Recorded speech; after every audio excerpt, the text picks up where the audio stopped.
I'm quite nervous, actually. I just thought I'd start with that because I think normally you expect speakers to be full of confidence. But this is a completely new talk, so there will be points that I'll be reading a little bit. But I'll try my best to sort of keep it as interesting as possible. I think it's quite interesting. I'm going to talk today about sort of 5 things in an order. And the first is really just me getting to geek out on different models of patterns and logic, which I think is a really good way to root this talk. The second is looking at why pattern libraries are great, which I probably don't need to spice up to everybody here today, but I thought I would just reflect on some of the work that's already out there, past and present. The third part is on building a mental health pattern library and sort of explaining what we've done and what we're doing. The fourth is a bit about building community and how important it is. And the fifth part is on kind of the future of our intentional pattern library.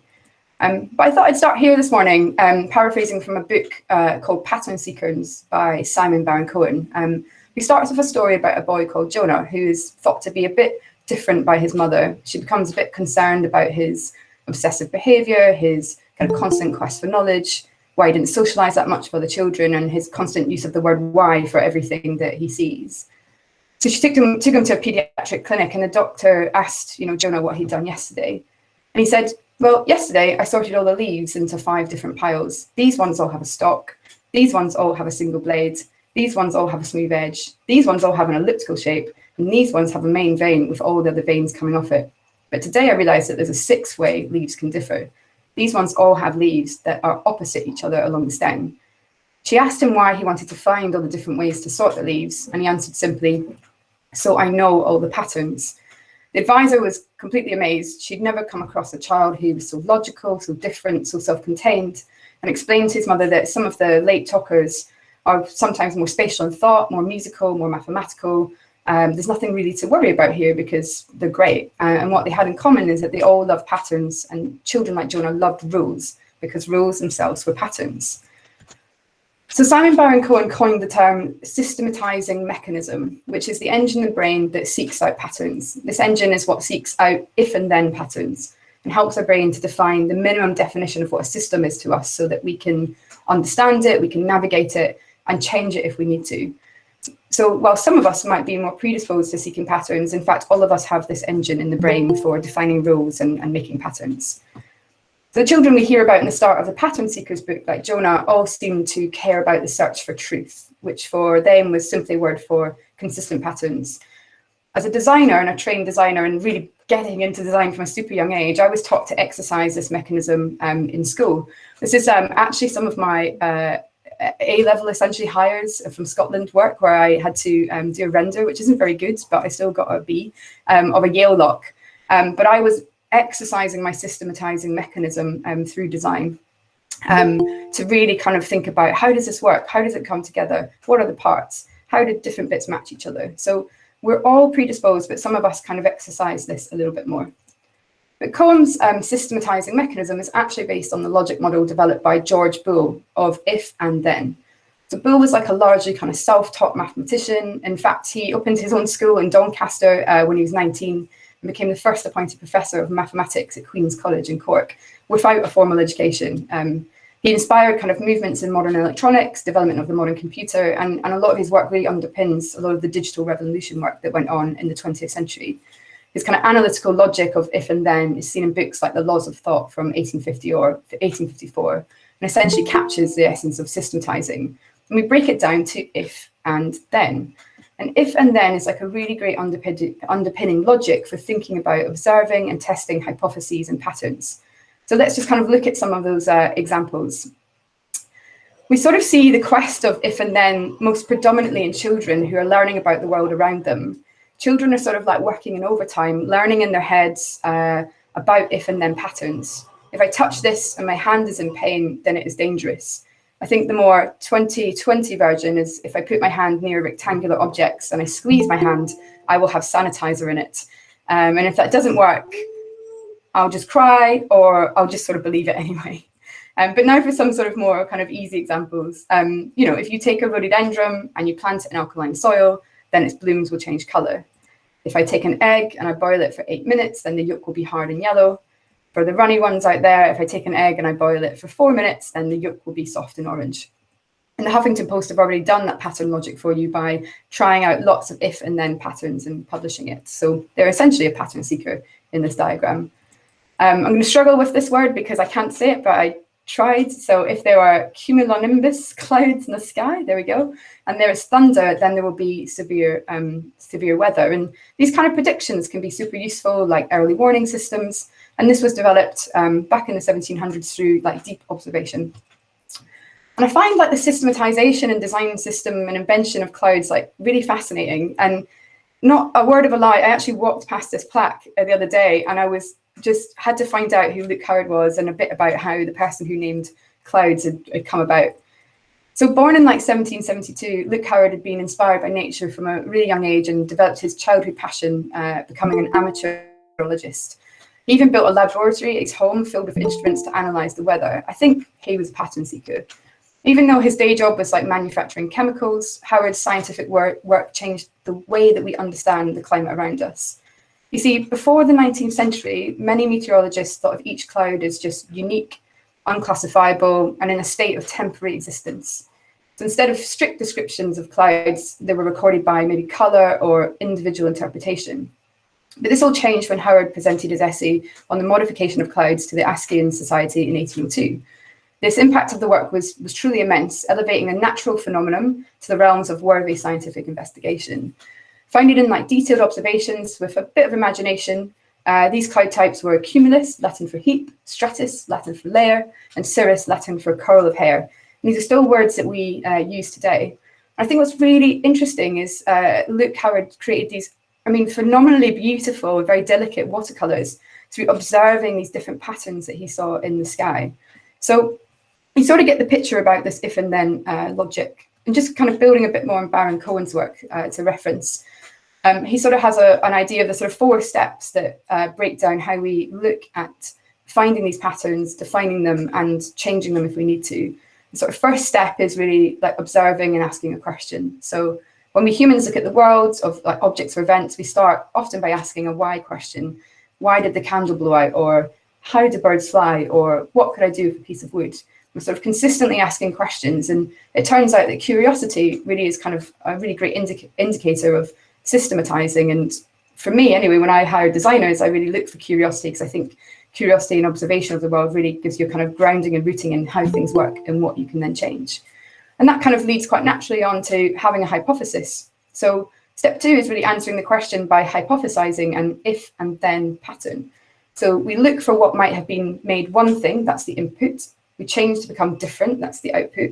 And then we search the immediate vicinity in case the cause of the change is visible, or we speculate about a cause that must be there but may be invisible. So if we see like a gun barrel, that's the input, that is smoking, that's the output. And the only visible nearby factor that moved was the trigger, we might hypothesize that the trigger being pulled back was the cause of the change. I know this is really obvious, but think back to before we knew these things. Step 3 is testing and confirming that pattern essentially. So we test the if and then pattern in a loop. And we do this by repeating and repeating that experimentation. And I guess like the best systematizers go around this loop dozens or even hundreds of times to be super sure that the if and then pattern holds true. If the pattern is confirmed and is new, we might have an invention. And finally, in step 4, that's when we can look at modifying stuff. So when we find such a pattern, we modify the pattern and test it in a loop. We modify the initial if and then pattern to see what kind of happens to it then. We then test the modified pattern by looping round and round to check whether the pattern is seen every time. And if the pattern is consistently seen, and if it is new, we have another invention. So it's kind of really interesting thinking about a systematizing mechanism. And when I read Pattern Seekers as the book, which really go and read because it's a fantastic book, I find a lot of similarity to design and what we do when we have hypotheses and sort of do hypothesis-driven design. And just as a kind of really easy example to sort of show you, we often think about, like looking at kind of gardening in this sense. If we're in step 1 observing, we might ask what caused the seed to grow a shoot. If we have a hypothesis, we might say if one seed is in the soil and the soil is moist, then the seed grows a shoot. In step 3, to test and confirm, we might just test and confirm that if and then pattern. And if we're modifying it and we want to kind of invent, we might look at if 5 seeds are in the soil and the soil is moist, then 5 seeds grow a shoot. So that's sort of a kind of really easy way of looking through the if and then model. And it's kind of really interesting because when this mechanism evolved in the human brain, when sort of Homo sapiens became the sort of dominant human beings in the world, it happened sort of about 70,000 to 100,000 years ago. Instead of looking at an object or an event or some kind of information as if there was nothing more that could be done with it, our mind started to look at it as a system, something governed by if and then patterns, and we started to document these, and that sort of led to one of the reasons that led to Homo sapiens becoming the dominant species, I guess, in terms of the human race. This is a rock. Well, it's obviously, I've said that very profoundly. This is a rock. This is a rock that was found by archaeologists in the Blombus cave on the coast of South Africa. The cave is like really famous for its sort of middle-aged rocks, I'm sure, Middle Stone Age artifact rocks, including things like shell beads and engraved stone tools. And they were left there by humans who lived there between about 100,000 and 70,000 years ago. And it's believed to predate human drawings by at least 30,000 years.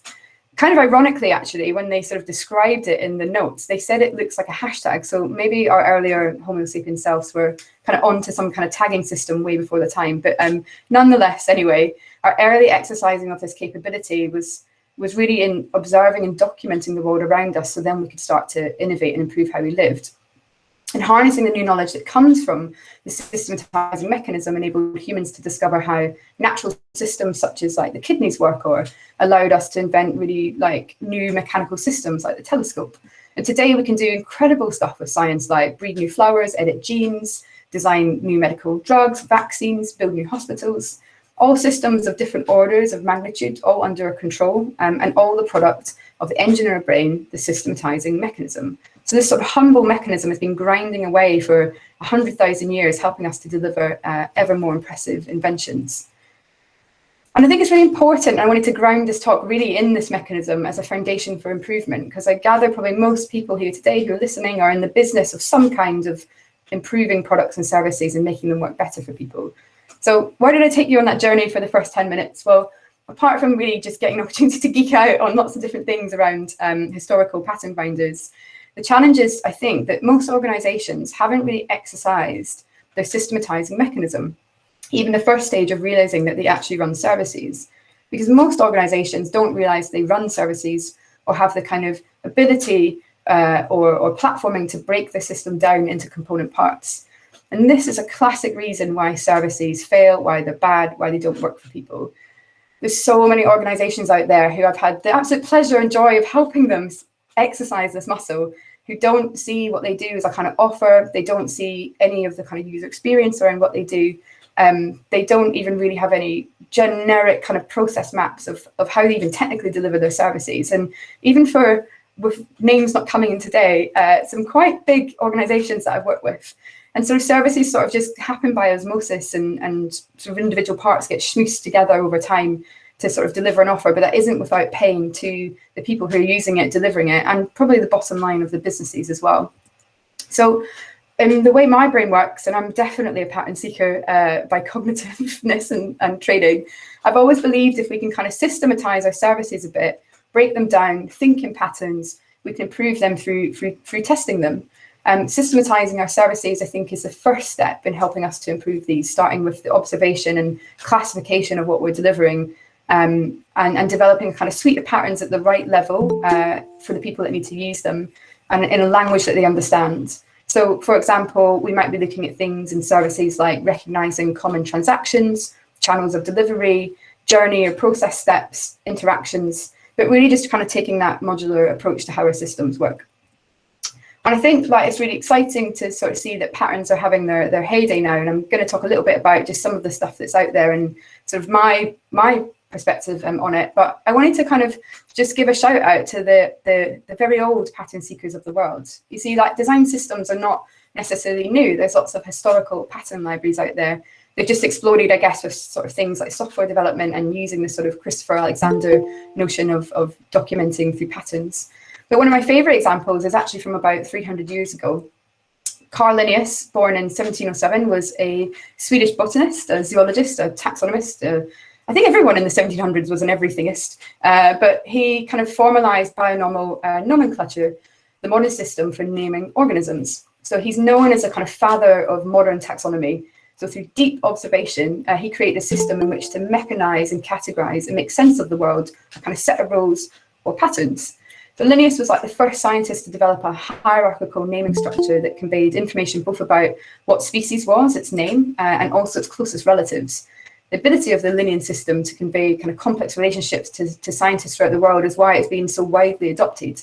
Linnaeus was absolutely a pattern seeker.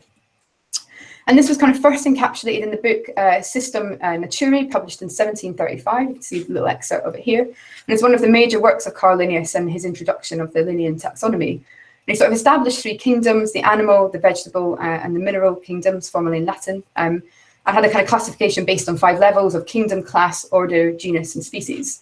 But what's like super cool about this, and I kind of geek out on, is like the first version that came out in 1735 was only 12 pages long.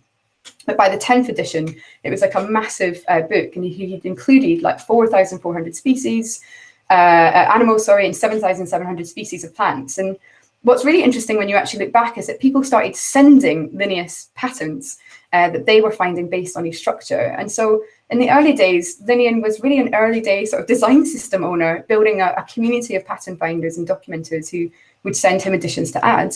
And so we've continued that tradition as human beings of organizing stuff, creating systems, creating patterns to help us order the world and ultimately, I think, about improving it.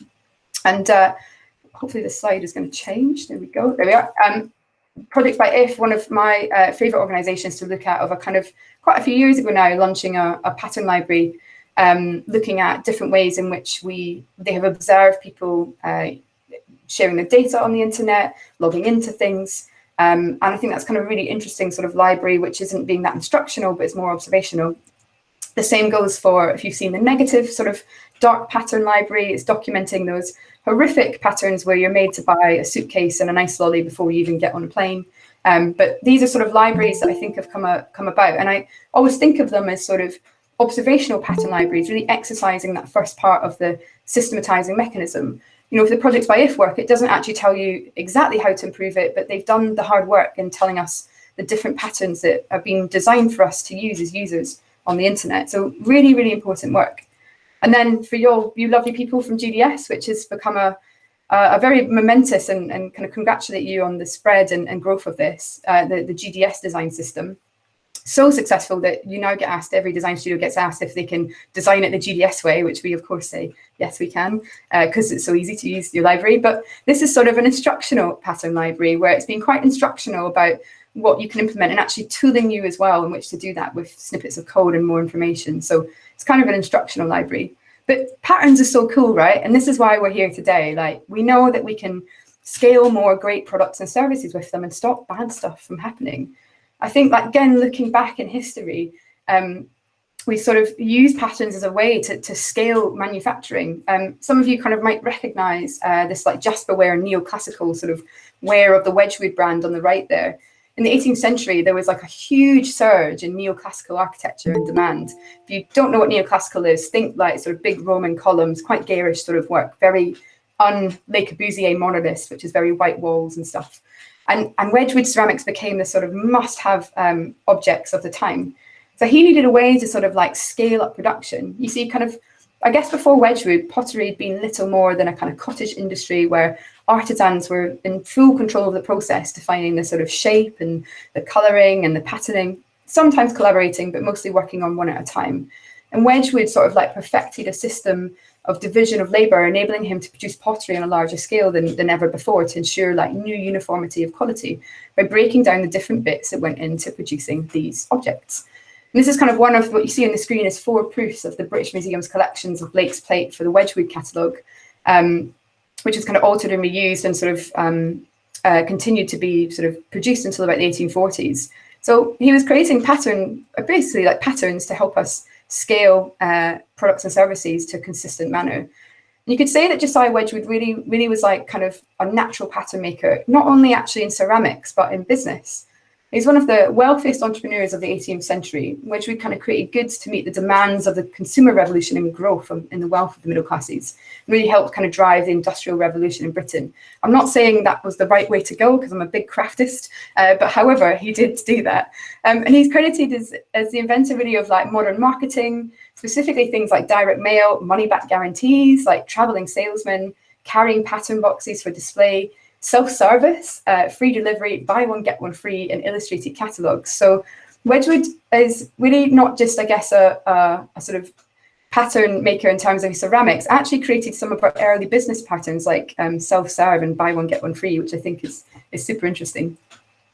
So other ways in which we know patterns can be really cool is like providing a shared and common language for service design, and makes it kind of easy, a bit like Lego bricks, to put services together. And I really just wanted to give a big shout out to this work from the head of service design at FutureGov, Alessandra Canella, who worked with Essex County Council in categorising like common service types and circulating them around life events. So when they were designing services, if they designed the basics for apply for something around retiring, they could reuse a lot of the work that they'd done. And I just really liked this work because it was quite epic at a big scale, looking at, I think, about 600 to 700 different services in a local authority. We know that we can create consistent experiences with services, and I think that's kind of really important, that users aren't confused by going from different sort of one interaction to another. And we know we've seen quite a lot of that work done back even sort of 5-6 years ago in GDS by looking at different forms of common transactions like licenses, and working with organisations like DEFRA to look at this so that we don't repeat that work. We also know that patterns can help solve problems that are really conceptually similar, and reduce kind of common mistakes and bad designs. And at the kind of start of the pandemic, I remember reading the charity Digital Skills Report, and they were highlighting that 2/3, that's about 66% of charities, started delivering all of their work remotely because they had to support their beneficiaries and their users.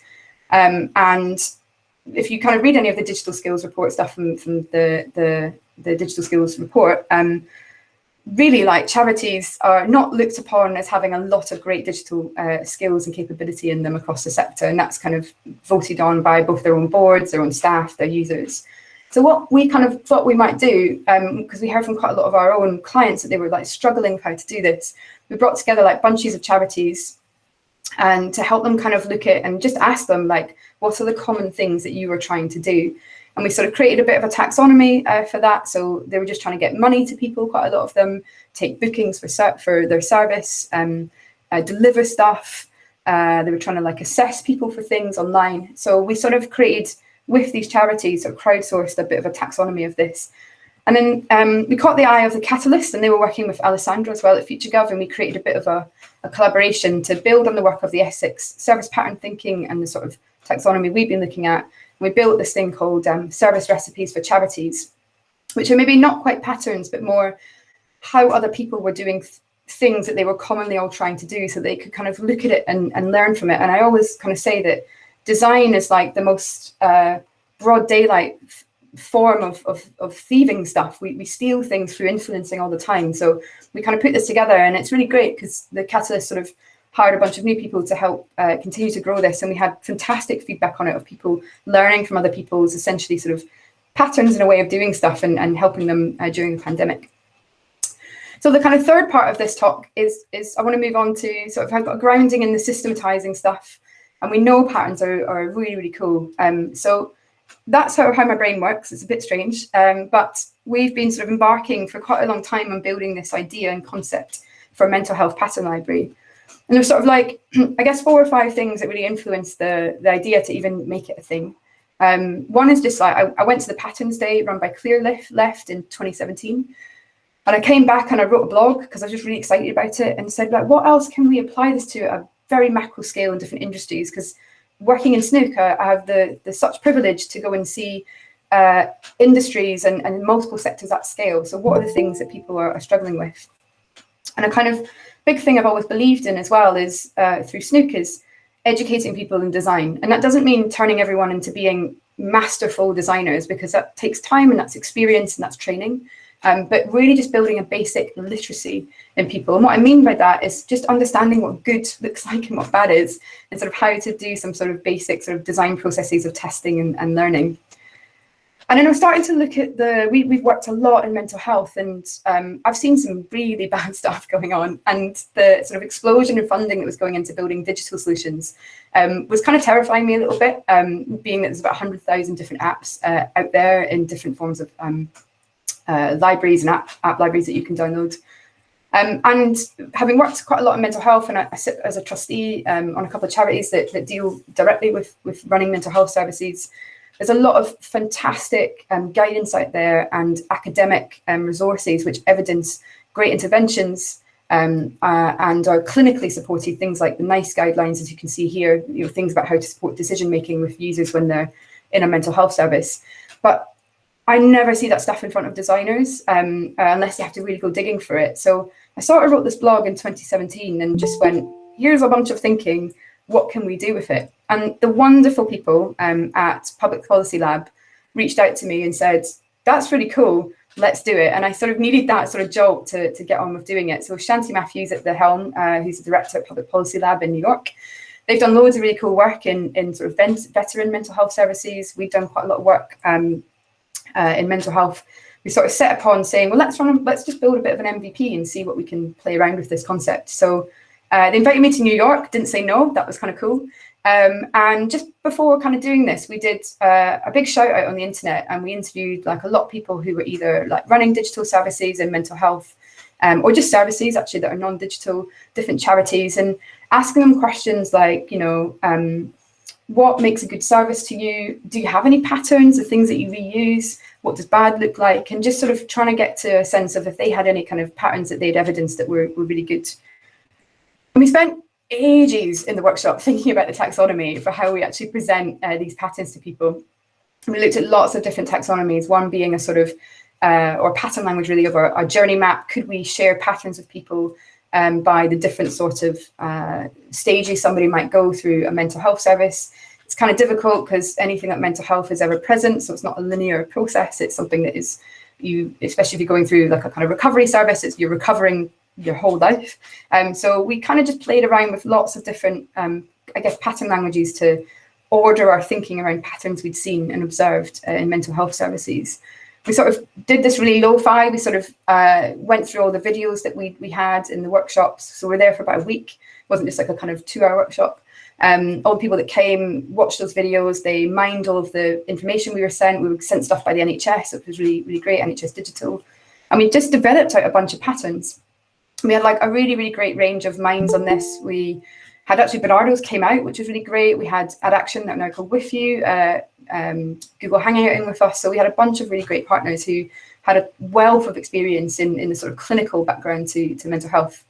We also opened it up online because, I don't know, I kind of have this sort of habit of making things bigger than they should be before we really got them. But we actually had about 50 people, which was really cool, coming and hanging out with us, listening to the workshop with like microphones and stuff, and contributing online with us. And we sort of got to this idea of a taxonomy, which was around like kind of very high level principles that we could share with people that could be considered across like every service, every stage, every channel, guidelines for sort of building products and services for mental well-being as a kind of, we call them service responsibilities. So things that if you were sort of looking at it, you should kind of go down it like a list and tick off that you had maybe done, or you should maybe think about at least. And then the patterns were sort of examples of how a type of interaction between a service provider and a user can be applied down to sort of specific product features. And we basically just used an open Google spreadsheet. The people online were contributing it to what as well, and just trying to order our thinking. And by the end of a week, well, a little bit more when we came home, we released 4 patterns, and it was just an MVP to really just kind of follow up on that blog and say, hey, we did a thing. What do you think? Is it interesting? And to give you kind of an example of some of the stuff in that iteration, a pattern really, a principle was like build stability. So we knew from a lot of evidence like unstable, untrustworthy services just really impactful on people's mental health when they were using them. So we kind of used that as a principle. And a kind of service responsibility in the old taxonomy was about, having a positive update, preparing users for service updates. So we found people became really reliant on different products and services, and sometimes maybe like a developer group might commit something that completely changes the interface or how the product works, and they hadn't really told people that was going to change and prepared them for it. So that was kind of a pattern to say, just maybe think about this and you can do it. And then the real deep down patterns we sort of actually illustrated at the time, but trying not to be too specific or instructional about them. Looked a bit like this, and we sort of said there's a sort of positive updates example how you might do it, or another kind of pattern that goes with the the build stability was telling people about the costs up front, so not just kind of getting to the end, becoming reliant on something, and then doing that. So that was kind of what we got to, and then having the examples, and again showing people where these patterns were existing on the internet. Very similarly, like we had other stuff like locating the user in the service journey, just so they know where they are, what's happening, and then finding examples again of where someone was using this. So that was kind of our first iteration, built really over a couple of weeks of work. In the background, we had loads more patterns left, so there's kind of a lot of stuff that went into it. But we kind of needed to move beyond that MVP. And luckily, Chris from Nominate, who's an absolute darling, I'm sure you won't mind me calling him that, was launching a new fund called Reset. It was a mental health program aimed at young people, and they were quite concerned actually about the mental health crisis that's been in the UK, but particularly for young people, which is going to be even more acute. We're not even post-pandemic yet, let's be honest, but post-pandemic, and as we go through it. 1 in 8 people, young people, are classified as having a mental health issue in the UK. And as I said, there's about 100,000 different health apps on the market. Only 19 of them are actually kind of officially approved on the NHS library that can be kind of socially prescribed. And so what they saw really was a strong demand for people needing mental health support, but a kind of weak supply in the market, because they'd sort of said, to us, like, we're kind of a bit concerned about some of the practice again. It doesn't seem clinically appropriate and right. So what can we do about this? And I guess like what they wanted to do was sort of contribute to better mental health support for young people at scale by supporting better quality services on digital channels, better integration with NHS and offline services, and kind of clearly signposting to the most appropriate support, and improved use of digital technology by frontline charities. And I guess this was sort of their question, which is, how do you enable every organisation in the sector to get there more effectively and more efficiently? And that's where we sort of said, patterns, we've been doing this thing, let's see if we can do this. And I just wanted to give a big shout out to Chris, because the reason it's taken us so long to do this piece of work is that getting people to invest in community and ecosystem, and I've got experience of this in the past with other projects, is so hard. People want really hard, tangible products and services, but they had the kind of foresight to go, let's see if we can fund someone to build a product that brings people together. And they got really excited about pattern libraries, which is great. So we formed a partnership with the amazing Bernardo's Innovation Lab team, as Tom on the left-hand side that I've been working really closely with recently. And we sort of ran a project for what should have been 3 months and became about a year because of the pandemic and COVID, with various people isolating off sick. Bernardo's obviously, like every charity, going into crisis mode to support their users. But what we did was work with a lot of different charities who support young people, and the focus of this fund had to be young people, so we kind of delved into our research there. And we developed a range of patterns with them, building on the patterns that we already had in our kind of backlog, and also kind of testing with them what would be a useful taxonomy of pattern language in which to navigate that and use them. We also kind of tested stuff with young people to find out if they sort of like the patterns, did this feel relevant to them? And we developed those patterns over a sort of period of time using Airtable and kind of keeping a kind of consistent look at that. We built this thing, which is on the internet, and I'll give you the URL at the end. And our kind of pattern language, so it changed a bit, and this was backbreaking work, as you'll know, if you've ever had to kind of create a sort of library of patterns. But we stuck with the kind of idea of principles, but we kind of moved the patterns up one, which were really kind of specific, more high-level product and service approaches, because what we recognized is that we wanted people to be able to apply the patterns to the different contexts that they might be in, so slightly less instructional. And then the examples were much kind of shorter case studies of where stuff lived. So we sort of changed our taxonomy a bit so that the system could be more flexible. And a lot of my thinking sort of really influenced by a book called A Pattern Language. It was written in 1977 by Christopher Alexander, Sarah Ishikawa, and Murray Silverstein. They worked at the Center for Environmental Structure in Berkeley, California. And it's sort of a book on architecture, urban design, community livability. And the book sort of creates like a new language, what the authors call a pattern language, derived from sort of timeless entities called patterns. And they say that all of the 253 patterns that they put together in the book form a language. In doing so, the authors intend to give what they call ordinary people, not only professionals, a way to work with their neighbours to improve a town or neighbourhood, design a house for themselves, or work with colleagues to design offices, workshops, public buildings, such as a school. And I really sort of subscribed to this idea, and we were kind of in the right level, I guess, to look at patterns in this way, quite wide. in sense of that you can give somebody a sort of a solution to a problem, but in such a way that they can apply it a million times over, but in different ways, never doing it the same way twice. So really letting people apply it to the context. And this is kind of what some of the stuff looks like. This is our principles, like listen and respond.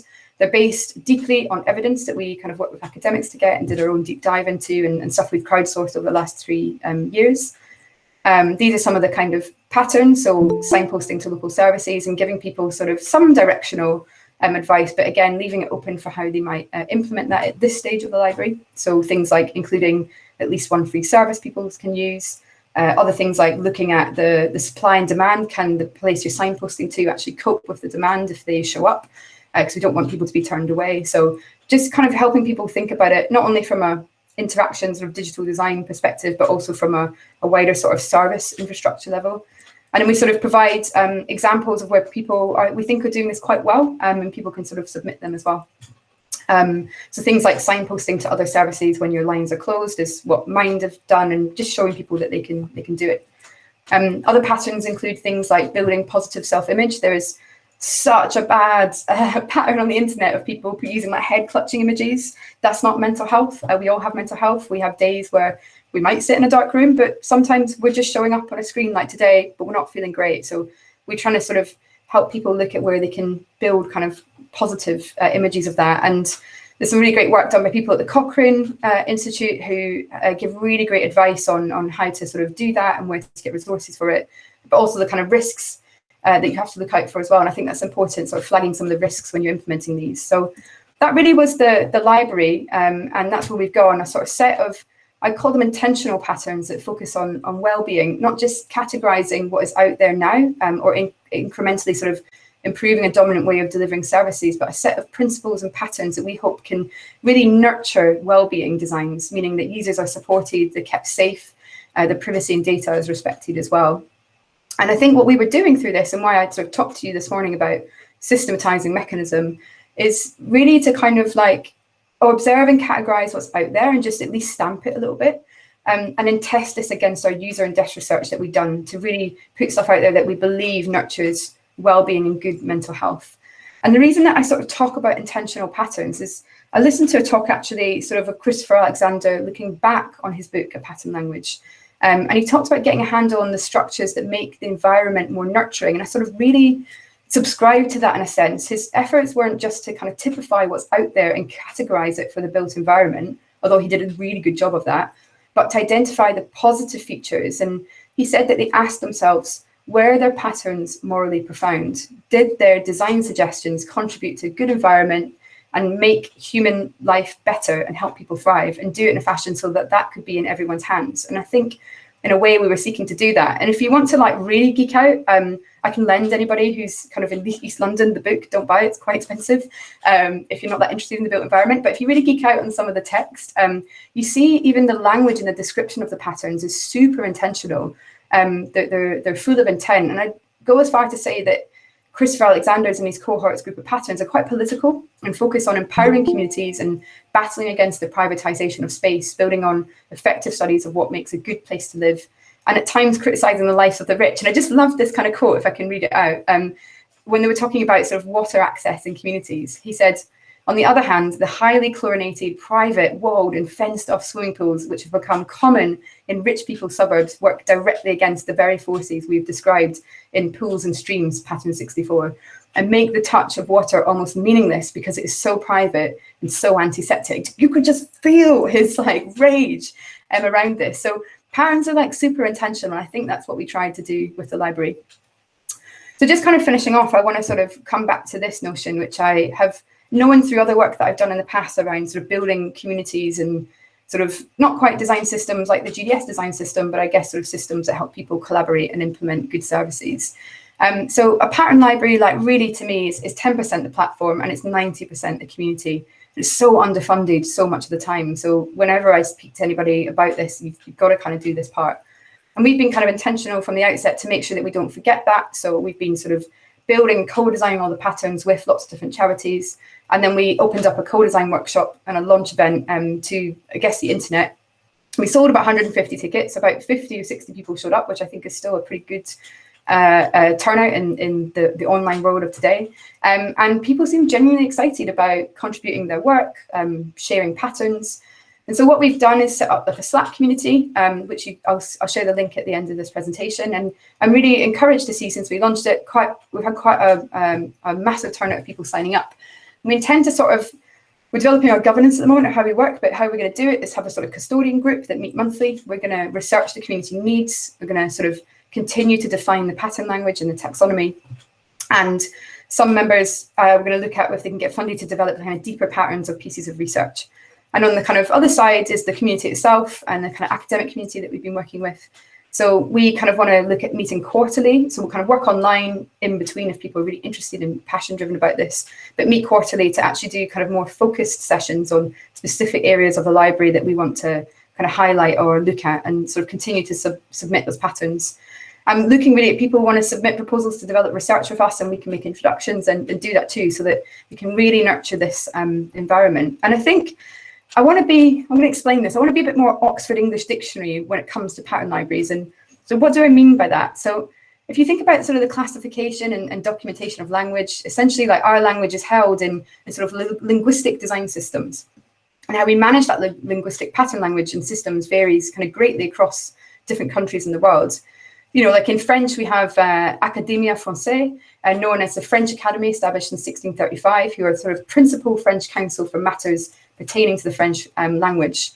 It's held by about 40 members who are there for life, unless they resign or are kind of booted out. And this is kind of a story for another time, but when we share the slides, there's a link here to a really great podcast. But there was a journalist who tried to get the word ghostwriter changed in French, because when it's translated, it's an incredibly offensive term actually for people of colour. And the Academy, well, you can listen to the podcast itself. It's very difficult to change that word and do. But in comparison, words are quite easily come and go in the English language, as we're less formally held to account by the Oxford English Dictionary. Words like schmoozefest, YOLO, and brohug might be relevant today in 2021, but equally 100 years at time they may not. Just like we might not recognise the 19th century words of expergifactor, grubbling, and vomitorium, which, for the record, by the way, vomitorium is a passage, not a room where Romans go to vomit. Being such a kind of widely used global language, we also see local interpretations of English language everywhere across the world. And it's okay for this to exist because it fits a local context. So I always ask myself when I'm thinking about pattern libraries, how can we be less Académie Française and more OED for this kind of library, for the mental health pattern library? And I think that's really recognising that our taxonomy may need to change over time. It's only good if people can use it, understand it, apply it, and contribute it, and also change it to their context. We'll continue to test that over time and work really closely with the community to kind of nurture that pattern language, the patterns and how it's presented. We also need to continue to build our patterns in a way that they can be interpreted for the context that they need to be applied in. So whilst intentional and directional in their design, they're backed up by multiple examples of implementation to inspire and influence users. And finally, there will always be staple patterns like provide urgent care, which is the OED version of the and the English word what. But just like the word vomitorium has gone out of fashion, we must recognise that some of our patterns will need to come and go. So a pattern library for us will always be living, and I guess we want to be a bit more OED about it. And I think, like a lot of my work in the past has really been about designing for platforms and networks and communities. Between 2014 and 2018, I ran with Matt Lowell and Joe, just forgotten Joe's name, that's terrible. Joe, who's amazing, Joe. We ran a global cycle hack in over 70 cities. We were kind of running a kind of hackathon where people would come together to reduce barriers to cycling. And we gave them the fundamentals of things that they needed to do when running the event. We gave them a sort of, I guess, a pattern for the logo, but they were able to kind of change it to their local context. And that sort of thinking is really, really strong, I think, in a lot of the sort of design direction I give when I'm making kind of libraries like this. And I think it really kind of builds on that Ivan Illich thought of give people tools that guarantee them the right to work with independent efficiency. We don't want to be a governing body when it comes to patterns for this kind of form of work. So just finishing up, I wanted to just kind of give you a sense of where we're going and what next and how you can maybe get involved.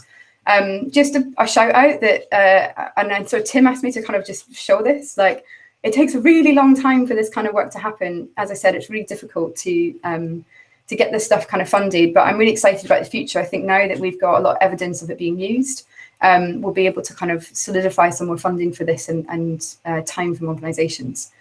But basically what's next is we have a ton of patterns still to go, and we're going to be working through them and looking at kind of fitting them to taxonomy and getting them out there, basically.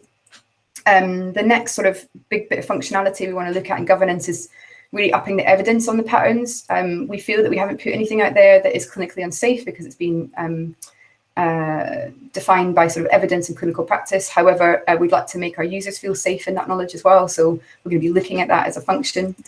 The Wellcome Trust commissioned some really interesting research last year, looking at kind of intervention types that support people, kind of active ingredients that are positive for mental health. So we want to look at a way in which we can take this kind of work, which is sort of interventions of service, they're sort of service patterns in themselves. So we've got to kind of figure that out. But also really looking at how we make sure that the library encourages people to think offline. And it's been difficult to do that and not go out and take photographs and stuff during the pandemic, but we're going to be looking at how we can encourage people to do that. So kind of finally, just to show you in use, it's been really cool to like see people using them. We had someone who has an NHS app use the build stability principle right back in the day and didn't release something because actually the user's data was going to kind of get deleted that they had built up a journaling in. So they slowed that down, which was really cool and gave a kind of positive update. We've had feedback from like major funders who fund charities who kind of have like chiefs of everything and they don't have that design and digital capability in-house to basically use it as a criteria for looking at how their services are performing with the funding they give. And we started to see some of the patterns directly implemented, like get urgent support onto different forms of services. So that's been super cool. And kind of on the other way around, we've had organisations like NHSX reach out to us and sort of give us more examples for things like get urgent support, but also new patterns that they've come up with. And that's kind of been off their own back, which is just so validating for us, I guess, in the work. So really, I think just to finally, I'm like final finish off. I think what we've been doing is we've been exercising the systematizing mechanism muscle for people to see their services as parts, know what good looks like, and that they can be designed. I've got a particular concentrated effort on people who are actually not designers, yet they're all designing because they're making design decisions in the chain of how services get made or products get designed. So I'm really interested in how someone on reception can get this pattern library into their hands so that they don't ask someone again to tell their story when they show up. I'm really interested in how a GP can do better referrals to people. So how can we get it into their hands, not just what is our kind of core audience at the moment of designers and interaction designers and content designers, etc. But we're exercising that muscle with intent because I think all pattern libraries are intentional and political. I think all design in some form is political. Your internal bias, the way that you're brought up in the world, how you see the world, how you think is how you actually design in the world. And I think that influences what you create. And in this case, the people and the charities we've worked with have all had a distinct focus on being involved in the design of the services that they use and their well-being, their privacy and safety. You could have an exact same library under the same domain that could be full of really dark patterns around mental health, literally kind of looking exactly the same. So we're really intentional about what we want to achieve. And we're kind of a system where we want people to be better supported and their well-being nurtured. So I think everyone probably on this call, once a pattern seeker, always a pattern seeker. You can't get rid of that exercise muscle. So if you want to join the community, like please do. And we're still in its infancy of nurturing it. So we're a little slow, but we'll get there. And if you see anything like examples that could be added to bolster our patterns and evidence, new patterns, any principle research you want to add, you can come to designpatternsformentalhealth.org. In the top right-hand corner, sort of contribute and join the community. And yeah, thanks for listening to a wild ride of a talk that I had a lot of fun in making. Sorry.